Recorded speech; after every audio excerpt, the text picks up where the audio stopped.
Imagine you're scrolling through your phone one night. It's quiet. You're not looking for anything. Just flicking through posts, stories, headlines. Your guard's down. Your brain's in idle. Then suddenly, a name appears. Not just any name, but their name. Someone from 10 years ago. Someone who once made you feel small. Maybe they embarrassed you, mocked you, betrayed you, dismissed you. Maybe they made a joke at your expense when you were feeling down. Maybe they ghosted you when you needed them most. You might not even remember the exact moment anymore, but your body does. In that instant, everything tightens up. Your jaw, your chest, your stomach.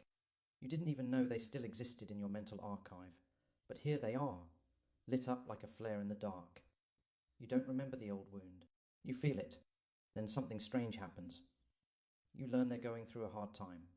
Maybe the post mentions an illness, a breakup, a loss. You wouldn't wish it on anyone, and yet something in you flickers. A dark little voice whispers, good. Not because you're cruel.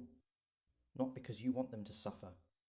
But because part of you still remembers how they made you suffer, and part of you never got justice.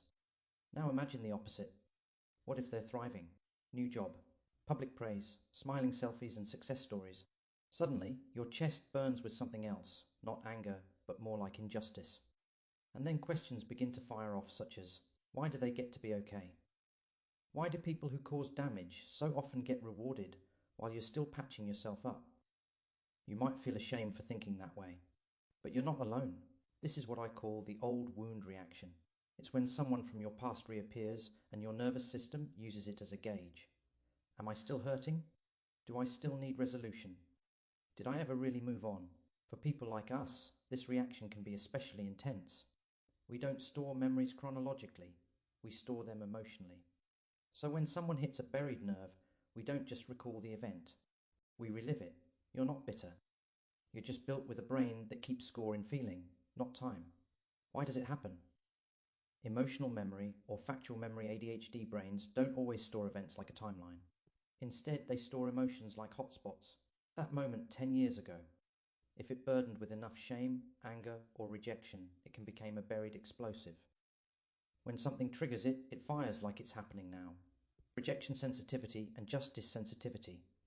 This overlaps strongly with rejection sensitive dysphoria, or more accurately, inner-facing hyperfocus. The ADHD trait where perceived rejection causes extreme emotional pain. It also connects to justice sensitivity, where many of us have a deep emotional need for fairness. If someone hurt you and got away with it, your brain logged it as a debt that never got paid. So when you see that person doing well, your nervous system interprets it as injustice. When they're struggling, it may feel like justice. Not because you're cruel, but because part of you still wants resolution. Lack of resolution ADHD often comes with impaired resolution processing when we struggle to fully process and file away unresolved emotional experiences. So past pain lingers like an open tab, always ready to reload when triggered. How to deal with it? You don't need to feel ashamed by this reaction. It doesn't make you a bad person. It makes you someone with a sensitive, wired for survival brain. But you can diffuse it. Here's 5 ways you could try. Name the reaction just saying, oh. This is an old wound reaction, gives you a sense of control. You're not being irrational. You're having a reaction based on past emotional residue. Separate emotion from identity. You're not cruel for feeling relief when someone who hurt you struggles. That's old pain surfacing, not who you are. Don't moralize your feelings. Observe them. Give the memory closure. Sometimes your brain just wants to be heard. Write a letter to that person. Say what they did, how it made you feel, and what you needed. Let the younger version of you finally speak.